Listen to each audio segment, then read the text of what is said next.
Isang syudad sa Pilipinas ang kumpirmado at opisyal na ang matindi ang tinanas dahil sa epekto ng dala ng dilubyong ito. Yan ang ating aalamin sa video na ito.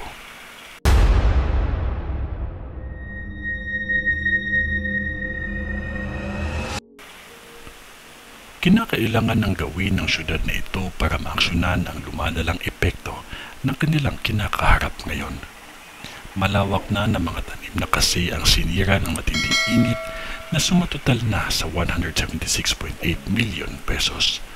Kaya nagdeklara na talaga ang probinsya ng Cebu ng state of calamity dahil sa epekto ng El Nino. Ayon sa datos na kanilang nakalap, 12,312 na mangingisda at magsasaka ang naapektuhan na galing sa 32 sa lokal na pamahalaan. Ginawa din ito ng gobyerno hindi lang para sa epekto nito sa agrikultura, kundi pati na din sa lumalalang krisis sa tubig. Ayon nga sa Pag-asa, hindi pa opisyal na idineklara ang tag-ulan, kaya patuloy pa din ang pananalasa ng matinding tag-init sa ating bansa. Kung ano man yun, wala pa ding makapigil sa taimtim na panalangin natin sa Diyos Amang makapangyarihan sa lahat. Magtiwala lamang po tayo sa Kanya kasi mahal niya po tayo. Sa ngalan ng Diyos Ama, ng Diyos Anak, at ng Diyos Espiritu Santo.